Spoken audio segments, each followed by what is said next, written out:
Om Namo Bhagavate Vasudevaya.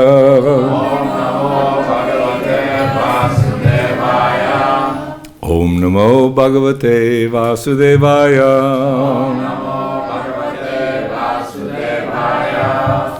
Om Namo Bhagavate Vasudevaya.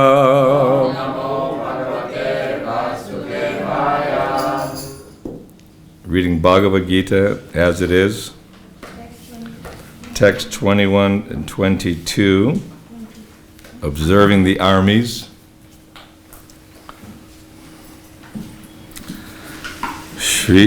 Arjuna uvāca. Senayor ubhayor madhye. Rathaṁ sthāpaya cyuta. Yāvad etān nirīkṣe yoddhu-kāmān avasthitān mayā saha yoddhavyam asmin raṇa-samudyame Arjuna uvāca senayor ubhayor madhye rathaṁ sthāpaya acyuta yāvad etān nirīkṣe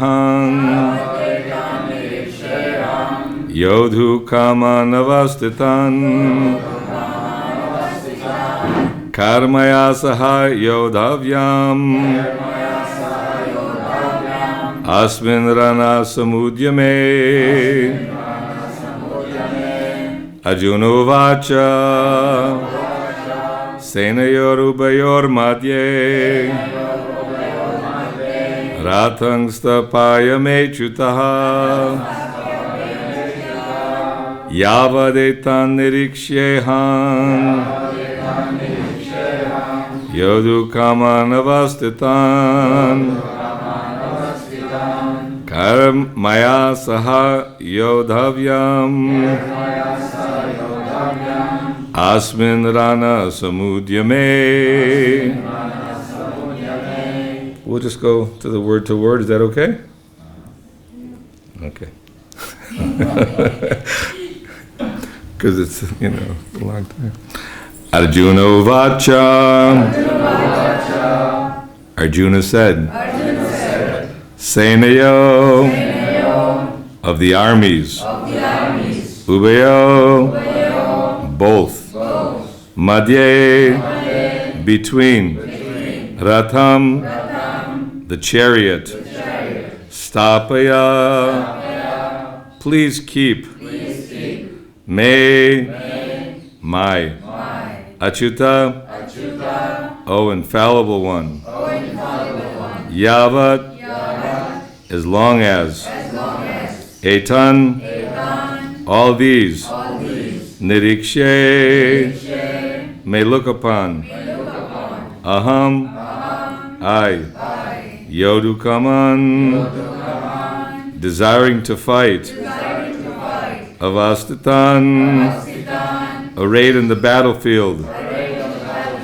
Kair, with whom? Mayā, by me. Saha, together.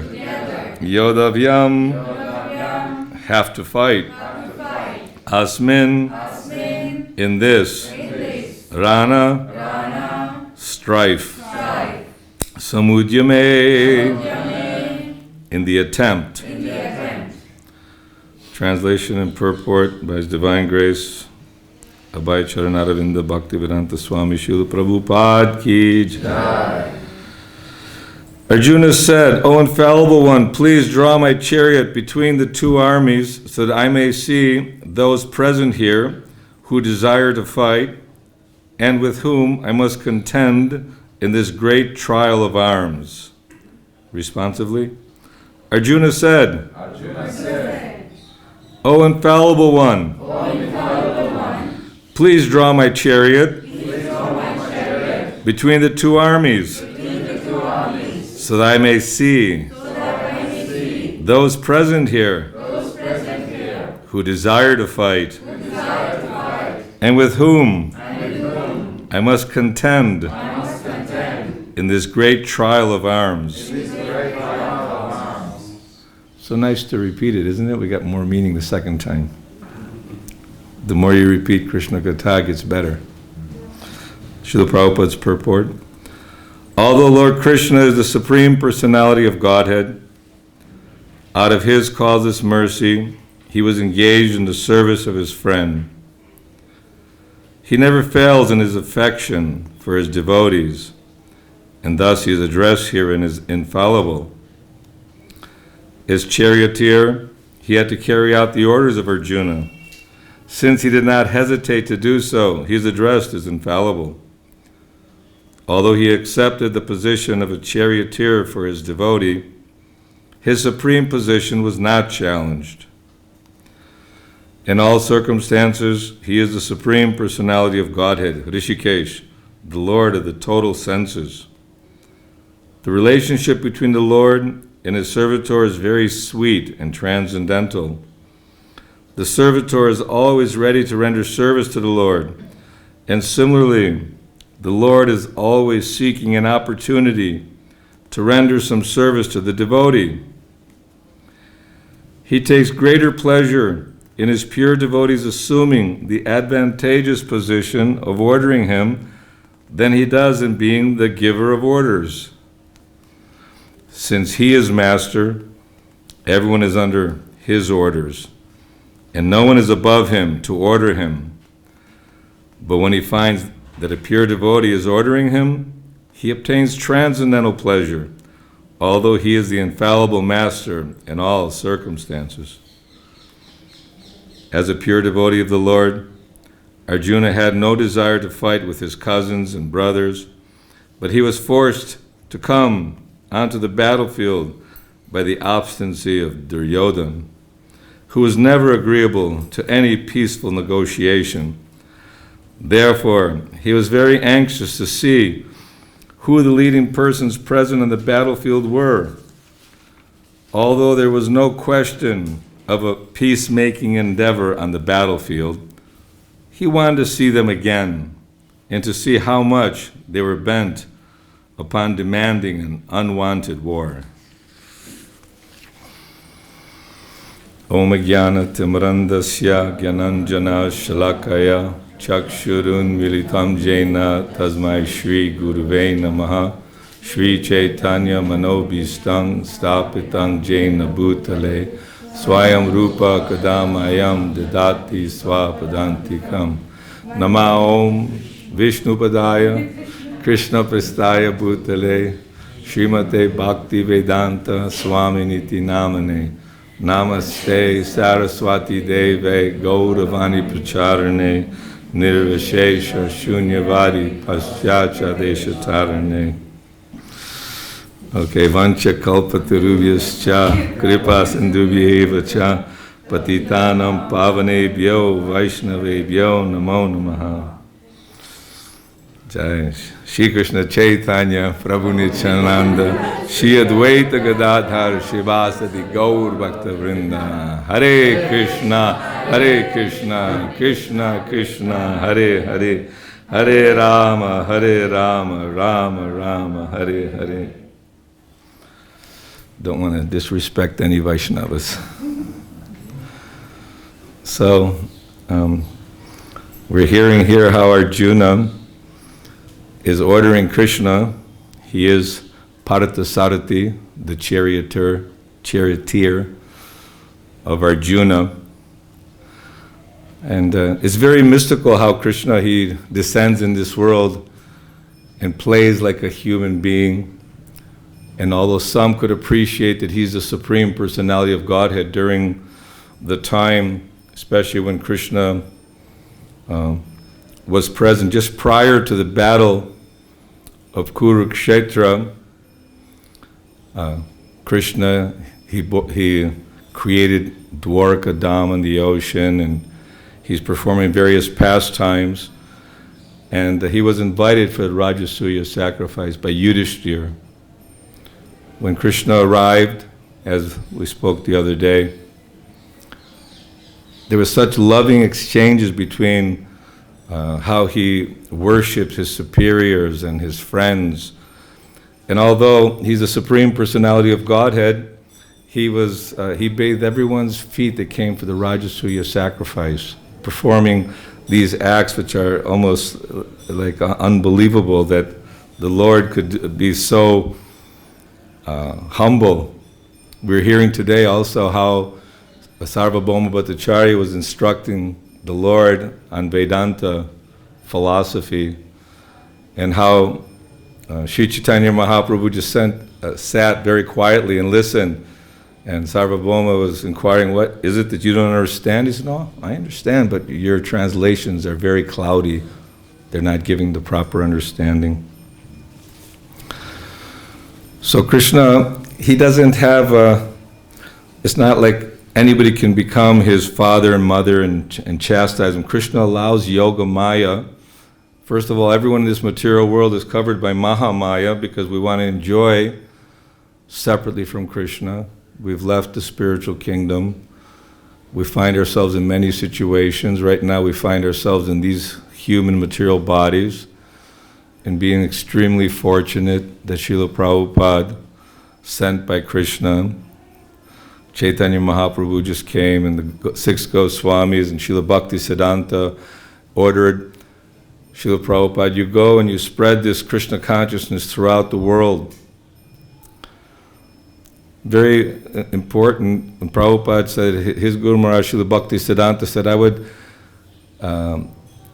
sell all the temples if by that effort I could make one pure devotee of the Lord. So to bring one back to his original consciousness it's a difficult job. But Krishna, being so magnanimous and so kind, that he's given us a formula that we can actually all follow. That in this Kali Yuga, in this age of Kali, he's given us the Yuga Dharma, not just some religion or some faith or belief, but this is applicable in all religions and at all times. By chanting the names of the Lord and by hearing about Krishna from the authorized personalities, tad vigyanartham sagurum eva vigachet samitpani srotriam brahmanishtam. We're hearing from the pure devotee of the Lord, Srila Prabhupada, in the form of these translations in Bhagavad Gita, Srimad Bhagavatam. So one pastime when Krishna was at the Rajasuya sacrifice, and after the sacrifice was finished, King Yudhishthira, he rewarded everyone in a very, according to their status. All the priests, he gave them remuneration in the form of proper clothing and jewelry and all kinds of the opulence that was available back even just 5,000 years ago. It doesn't tally with our imagination or understanding. So naturally we think, oh, these are all just made up stories. How can somebody give away necklaces to everybody and such fine clothing? Anyway, they were performing beautiful pastimes in this yajna. He had all kinds of priests and saintly personalities speaking mantras. He even had referees or judges that if somebody did a mantra wrong, that they would correct it, because everything had to be performed very meticulously. And it's not that Yudhishthira Maharaj was attached to some mundane sacrifice or yajna, but this Rajasuya sacrifice, first of all, established his supremacy as the supreme emperor, because Bharat at that time, they ruled all the kingdoms, and all the kings were subordinate. And also to establish the worship of Lord Krishna as the supreme personality of Godhead. The Rajasuya sacrifice, Krishna was being glorified, and Yudhishthira Maharaj invited all the great personalities, demigods, and everyone. And this Maya Danava created a beautiful assembly house for Yudhishthira Maharaj. And then when everyone was visiting, the opulence was so great. Duryodhana, as it's described here, he was very jealous and envious. So he barged into the palace very arrogantly with his weapons actually, drawn, and all his soldiers and everything, coming in looking really bad and wanting to create trouble because he was envious how the Pandavas are being respected so much. Yudhishthira Maharaj and Bhima, Arjuna, Nakula, Sahadev, they went to all the different directions and not conquered, but if somebody was not willing to submit, then they would conquer. But Duryodhana was very much envious of the mystical powers, because these were all sons of demigods. Who is Yudhishthira Maharaj? He's a son of Dharmaraj, of Yamaraj. Arjuna, the son of Indra, king of heaven. Bhima, son of Vayu, the wind god. Nakula and Sahadev, I think, who is that? Ashwini Kumaras? So these are great, great personalities. And Krishna, he came to reestablish religious principles, as he always does. You know, this morning we're thinking how 8,600,000,000 years is the day of Brahma, the Lord came. And just only 5,000 years ago, it was like yesterday or just a few days ago, Krishna, he spoke the Bhagavad Gita so that he can again attract us, that you want knowledge, you want philosophy, it's here. Bhagavad Gita is here. And in the battle of Kurukshetra, he said, okay, I will not participate in the fight. I have my army. You can either have me or the army. So Arjuna picked, no, I want you, Krishna, because Arjuna knew the power of Krishna. And Duryodhana thought, what am I going to do with Krishna? I'll take the army, because it's all about battle. Who the might is right. The more soldiers, we're gonna win. We have such great generals as Bhishma and Dronacharya and so many Karna, and powerful warriors are there. So Bhagavad Gita is the song of God, spoken by the Lord. And here it is in the midst of a battlefield where Arjuna, who's never bewildered, but for the sake of asking all the right questions, Krishna bewildered him. And on the bodily platform, not that he was going to stop the fight, but he said, bring me between the armies, I want to see who's so eager to fight here. Wanted to examine the situation before he entered into this huge battle with his family members, which he didn't want to really do. And it becomes evident as the next several verses, Arjuna started thinking in a very sentimental way that, what will life be worth living if I'm killing all my grandfathers and superiors and the people in my family? Who will be left to have loving exchanges? And better that they take the kingdom and I just live very simple life. But Krishna, he wanted to reestablish that. Later on it says it's already done. They're already destroyed and devoured by time and destiny. The laws of karma are very difficult and very intricate to understand.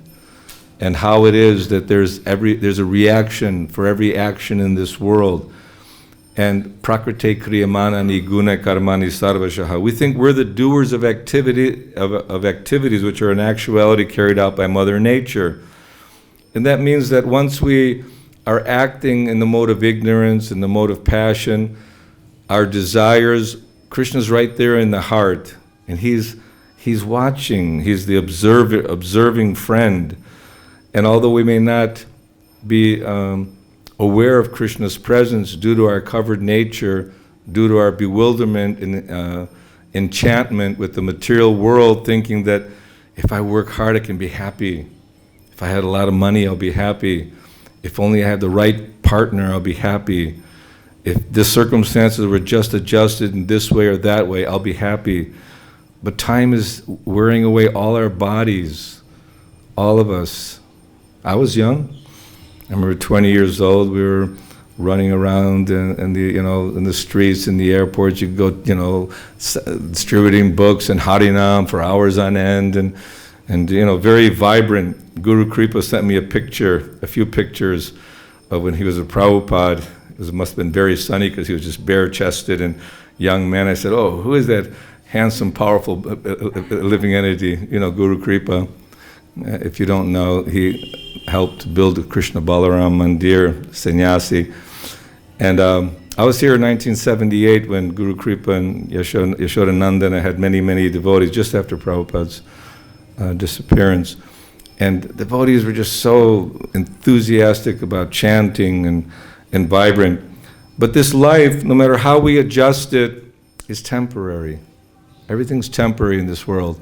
So if we lose the opportunity that, okay, I have a very small amount of time in my disposal. I could, walk out of here today on a banana peel, slip, and I remember, you all know Bhuvaneshwar Prabhu. He was our head cook for many, many years.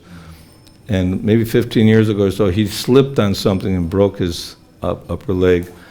And I was with him for a long time, and he suffered tremendously. And just a little slip, you break your neck, or you walk out there when those 5-year-old rickshaw driver guys they plow you down. It's very. There's danger at every step. What to speak of pandemic gets you. And so Brahmanda Brahmite Kona Bhagyavan Jeev Guru Krishna Prasade Pai Bhakti Lata Bij. We're wandering throughout the universe, higher planets, lower planets. Sometimes we think, well, what's all this philosophy got to do with me? Yes, we, samsara, we're stuck in a cycle of birth and death. We're repeatedly burning.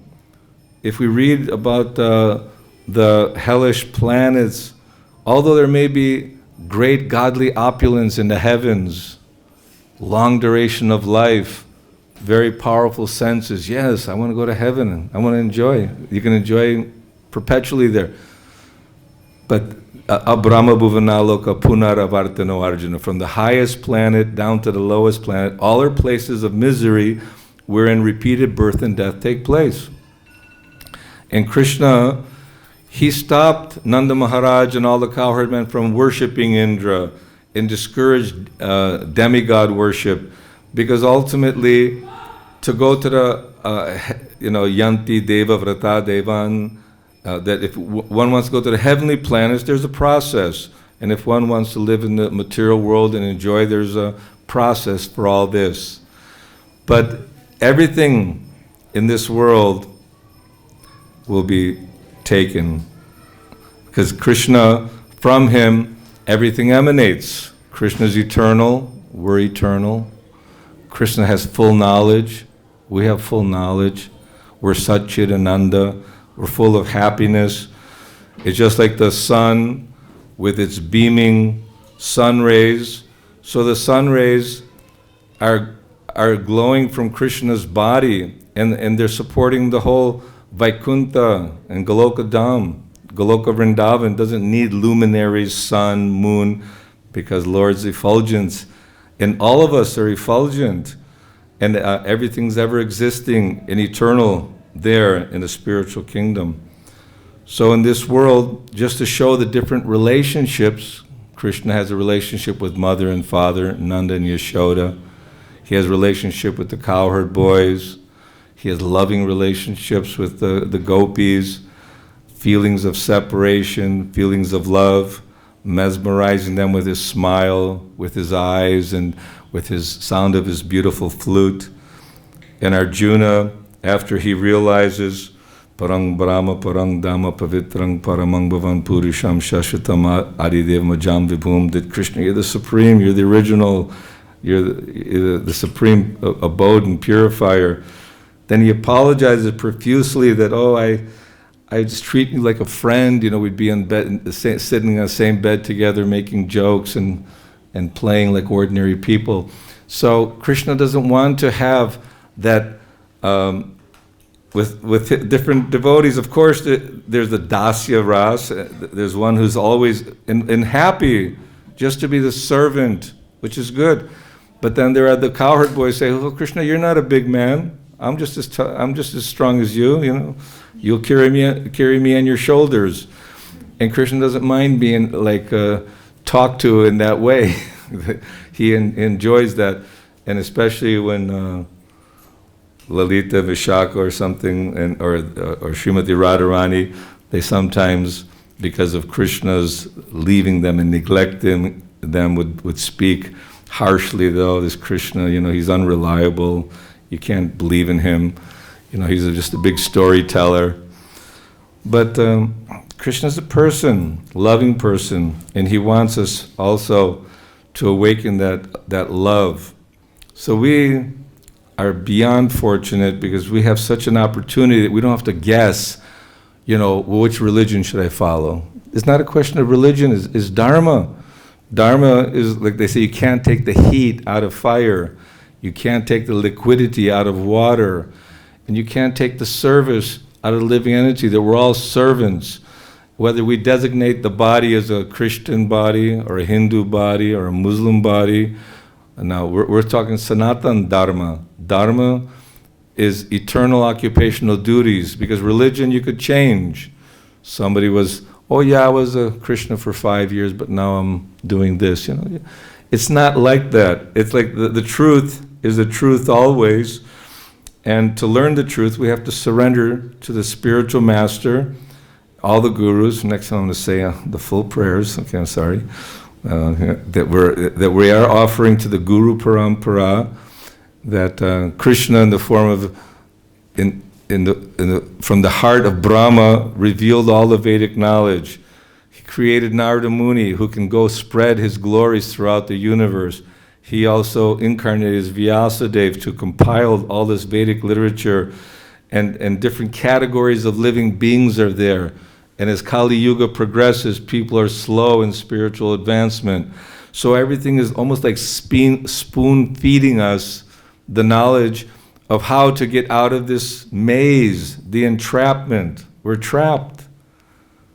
And if we're trapped and we're blind and there's pitfalls everywhere, we can't take a step in the right direction without proper guidance, someone who can see. And that vision is Bhagavad Gita. That vision is Srimad Bhagavatam.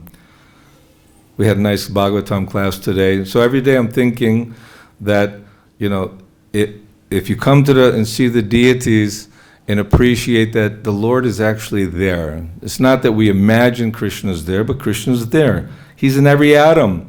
So it's just our ability to see the Lord comes by our love and our reciprocation, our feeling of emotion. Why does a mother, if she sees the child's clothes and shoes, they might feel affectionate towards the child? So Krishna, he's making himself available, and he's reciprocating with us according to our desire to have him. We take one step to Krishna, he takes 10 steps towards us. And it says in Vrindavan Dham, everything's magnified. So if we apply our energy to hear the holy name of Krishna, we're chanting. I know maybe it's not as attentive as it should be. We should become more attentive.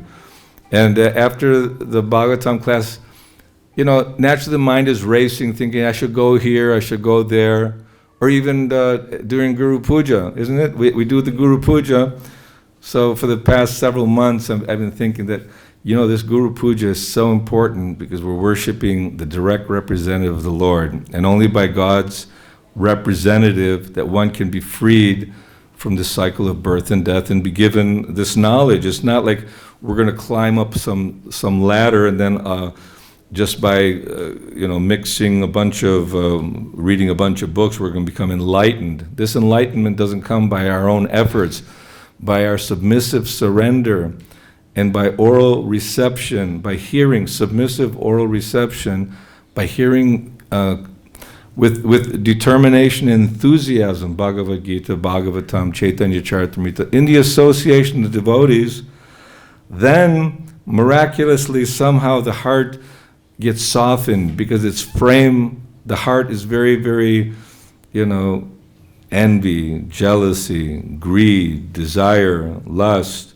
So many things are there which are perverted or curdled.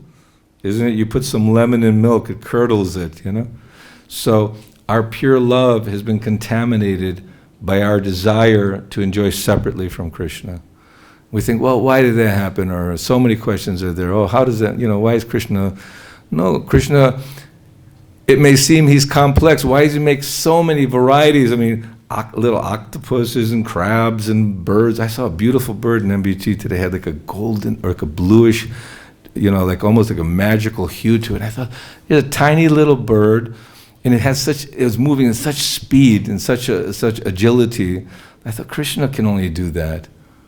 Where did intelligence come from? Where did that ability come from? And all the varieties of species of life and all the unlimited stars and planets, which is a tiny little fraction of God's creation, unlimited Vaikuntha planets, where the inhabitants are in bodies similar to the Lord's, enjoying on a spiritual platform. Because when we think of enjoyment from our mundane platform, we think of sense gratification, but this is a different kind of enjoyment. It's a genuine love, reciprocation of love.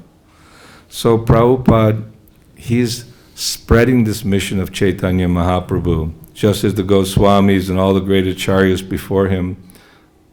And he's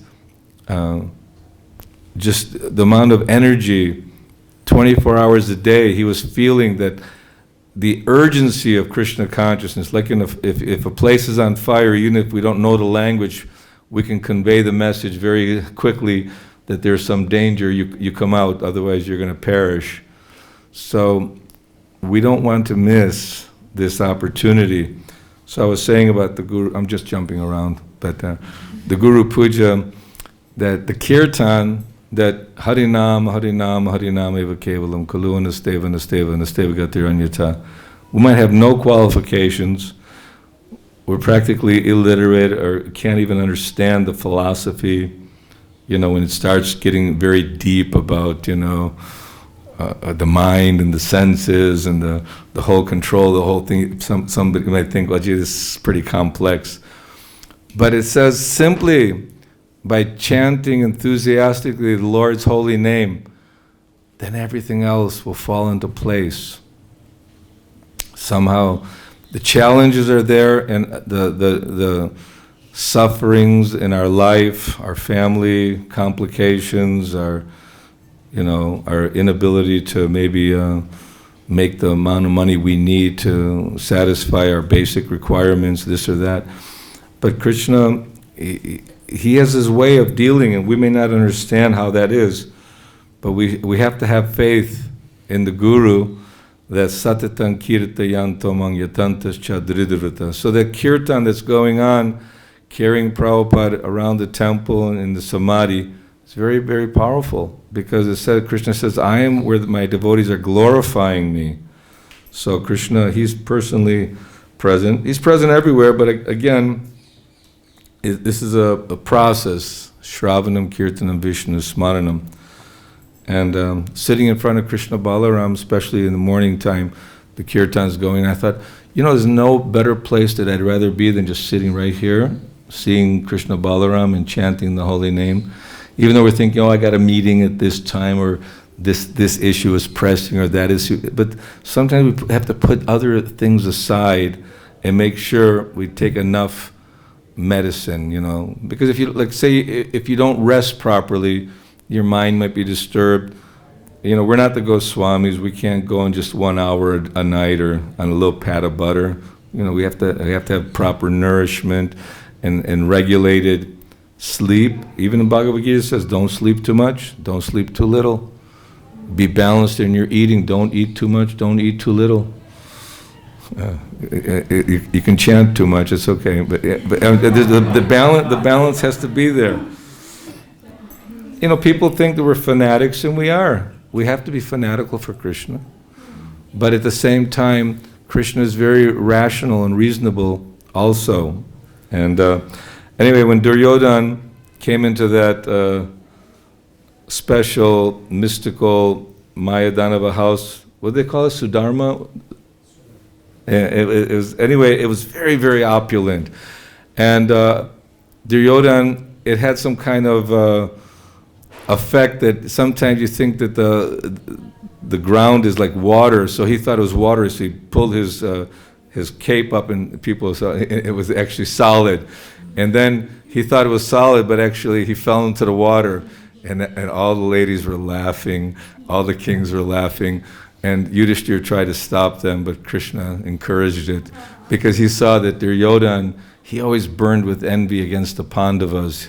And we'll see how the situation gets, even though Krishna and Balaram try to keep peace between the Kauravas and Pandavas, the whole family, but Duryodhana, with the bad advice of Shakuni and all his other bad ministers, and Dhritarashtra, although he was blind, materially they say he was spiritually blind, because when Vidura was instructing him that you should, and also Akrura was sent by Krishna, and Akrura gave the message from Krishna to Dhritarashtra that if you treat all the citizens fairly and equally, you'll be honored and you'll be respected. But if you give favoritism just to your sons and disrespect or mistreat the Pandavas, then you're actually going to have to suffer. And then we see that this is how the whole thing has come about. Everyone's read Krishna book? And anyway, in Krishna book, there's so many battles. Yeah, there's so many, like when you think about the battles of the gods and the demons, so many great battles, not just one or two or three. We think, oh, Kurukshetra, what a battle. But there was so many battles. If you read the Krishna book, I read today about Shalva, and he said there's so many armies, and he worshipped Lord Shiva to have a mystical like fortress in the sky that could not be conquered by the demigods, by humans, by anyone. So Lord Shiva, he's Ashutosh. Poor guy ate just a handful of ashes for a whole year before Lord Shiva said, okay, I'll give you a benediction. We don't know how these benedictions work, but the description of the battle was just hair-raising, the amount of... even if you see in other religions and traditions, the paintings of the great histories of the gods of fighting with the demons, and Krishna, it's not like he just enjoys these kind of things, but he does. This is pastime. Just like, why do we like watching it? It's like you see the great battles going on, the Romans against the barbarians, fighting, and all the heads being lopped off, and the courage and the kshatriya, the spirit of fighting. Then also there was the talk of Jarasandha, who would not surrender, and Krishna, Bhima, and Arjuna came as if brahmanas. But Jarasandha could see they were actually kshatriyas. So when he said, okay, we know that you're very charitable, Jarasandha, and that you should not neglect giving a brahmana what they request. Say, yeah, what do you want? So we want to fight you. Krishna, I'm not going to fight with you because you're a coward. When things got really tough, you just ran away from the battlefield. And Arjuna, you're much younger and not as powerful and strong. But Bhima, I can fight with you. So he gave a club to Bhima, and Bhima and Jarasandha went out of the city, and they fought for a long time, actually, like 28 days or something. And Bhima said to Krishna, I can't beat him. And they were like equal in all respects. So Krishna took a twig and split it, because Jarasandha was put together actually by two bodies. If there's a history behind it, the demoness Jara put Jarasandha together, but he was very powerful, obviously. But Bhima stepped on his leg and ripped him in half, all the way up from the anus all the way to his head. And the description of these battles are just very remarkable. But the Lord's performing these activities to show that He's the supreme authority, the supreme powerful. No one is equal to or greater than Krishna. Ishvara Parama Krishna Satchidananda Vigraha. And He has a relationship with each and every one of us, but we have to be steady, stay steady in our Krishna consciousness. Arjuna was not complaining, but told our Krishna that, these practices of yoga are not so easy. They're very difficult. My senses are burning and my mind is very, very restless. And Krishna could appreciate, yes, but with constant practice and detachment. So every day we're hearing that we're not the material body, that this body is simply our vehicle. It's our, Gopal Krishna Maharaj calling me. Okay. Maharaj, Maharaj, I'm giving a Gita class. Can I call you back? Yeah, I will. Thank you. You can't ignore Maharaj's call, So we have to appreciate the fact that this body is simply our vehicle, and every morning you mark it, Om Shri Keshavaya Namaha, Om Shri Narayana Namaha, Om Shri Madhavaya Namaha, Om Shri Govindaya Namaha. So these are the names of the Lord, which is residing within the temple of this body. And like Ambarish Maharaj, although he was an emperor performing many duties of a king, of an emperor, still he engaged all his senses in the service of the Lord. So all of us, we're walking to the temple, it's an effort. You're chanting the holy name, it may be an effort, but all these processes which are given to us by the Guru Parampara are just simply a gift, because frankly, who can sit in meditation and perform the austerities which are required to get freed from the bodily concept of life? It's not an easy adventure. Yoginam api sarvesham madgatena ataratara shadavam bhajate yoman same yukta tomataha. Of all yogis, he who abides in me with great faith, worshiping me with devotion, he's the highest of all. So we're taking the speedy way, the accelerated path of bhakti by the process of that Chaitanya Mahaprabhu was given to all of us, that we chant Krishna's name, that we hear Srimad Bhagavatam, hear Bhagavad Gita. Now we're also hearing Chaitanya Charitamrita once a week. That's a nice thing. And this becomes our life. Think about what do people do in this world?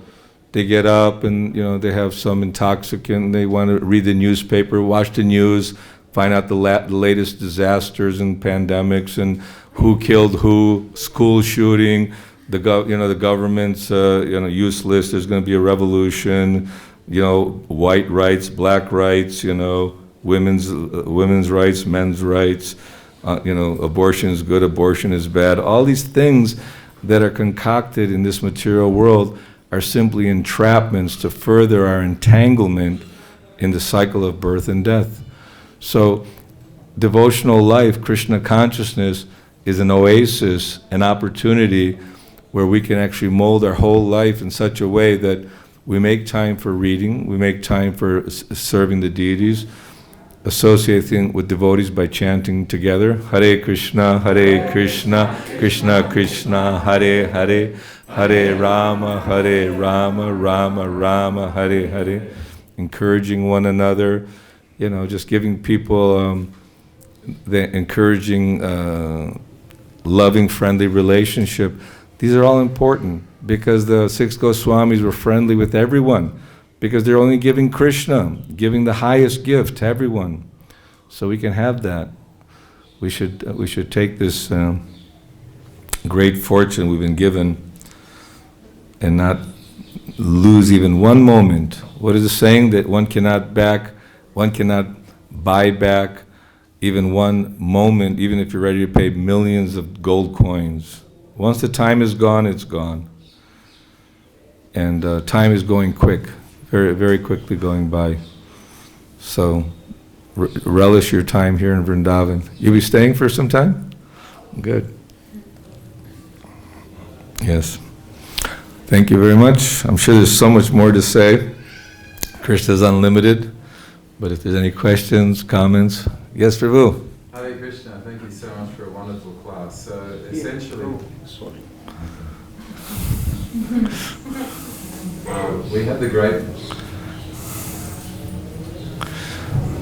We had the great fortune to read Srila Prabhupada's letter today, and he was talking about someone just recently became the temple president, and Srila Prabhupada's instruction was to stay strong, wake up early, attend the programs. And as soon as I read that, I thought about you. And so what did you do to develop that strength in sadhana, or that, you're talking dependability in Guru Puja? What practical advice would you give to people who want to have that same steadiness in attending Guru Puja? It's a good question.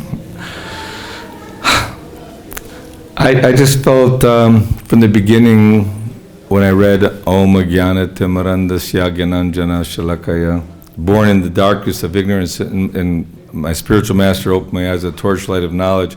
So I really felt like a breakthrough that finally I have a clear understanding of what is the purpose of life, what is the goal of life, because no one in this world really has that.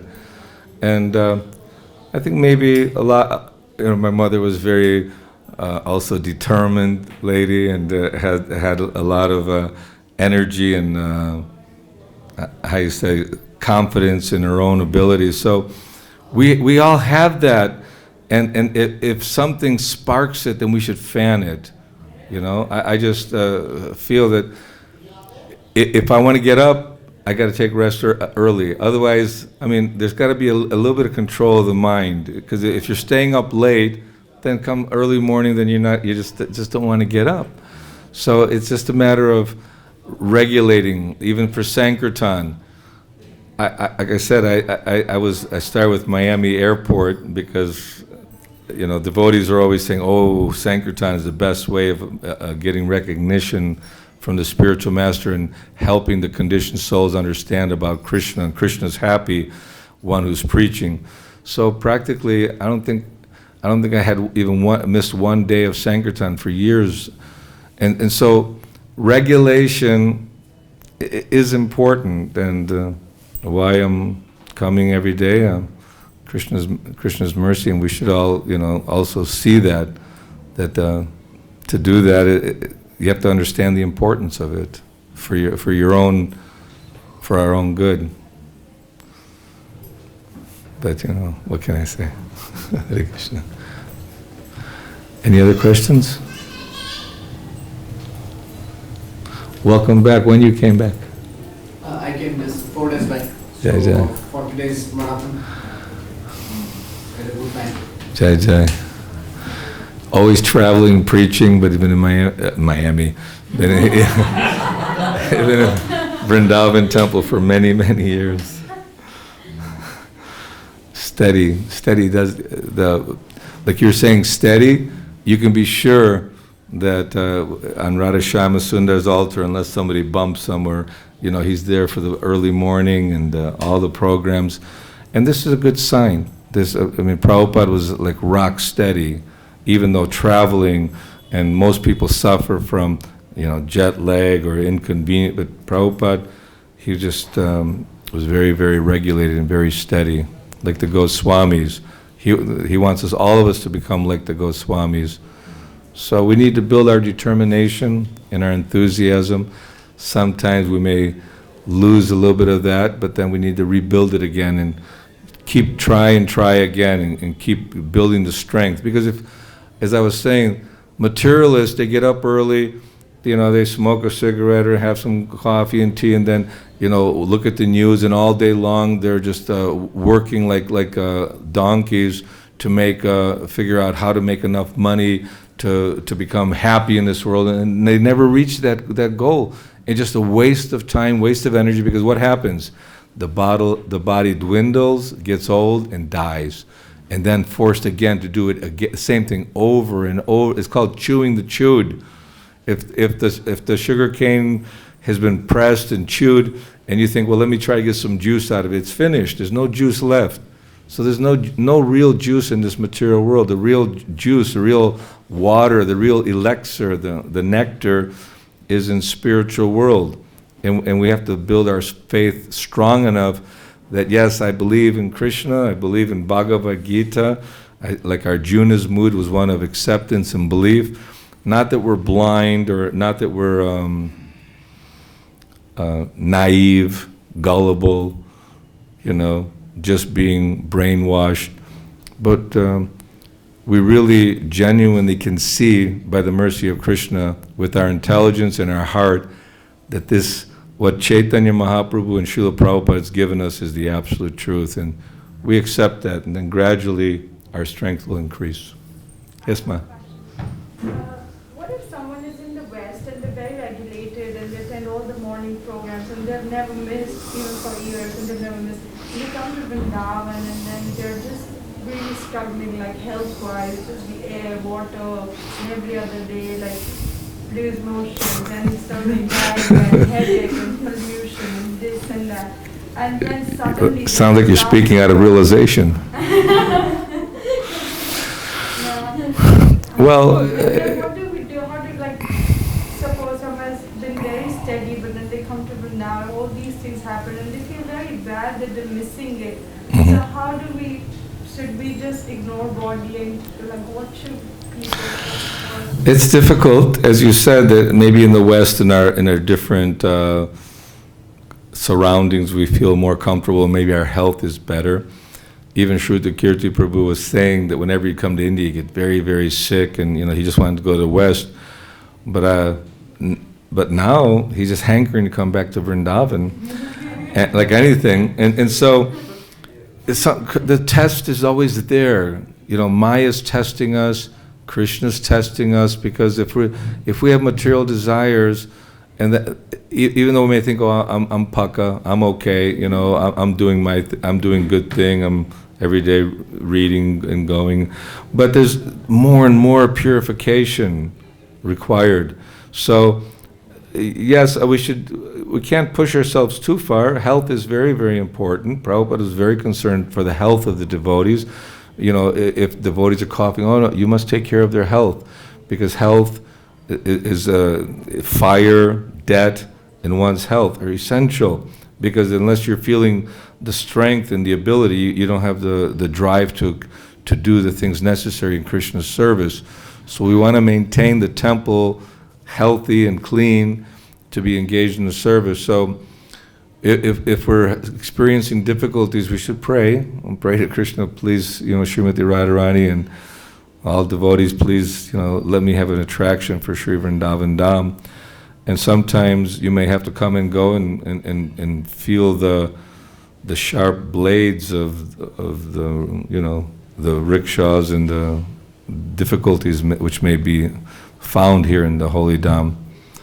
But that's, again, we need the divine vision, and once we gain enough strength, we'll appreciate, and Krishna will make arrangements where that illusion of distress, filth, and or contaminated, and I can't live under these circumstances. Krishna will just evaporate that mirage which is causing the difficulties. There's a whole story behind it, but the time's already finished. But the idea is that we sometimes, according to our own desires, create situations that we want to go back to our comfort zone. Think, well, maybe it's not for me like that. But Vrindavan's always an attractive feature, especially if you're connected to Krishna Balaram Mandir, and in my vision, because we're carrying out Chaitanya Mahaprabhu's instructions, and there's very vibrant, beautiful deity worship, wonderful kirtan, great classes. Not this one, but other classes are so great. And it's inspiring to further along our spiritual lives. Thank you very much. Srila Prabhupada ki jai.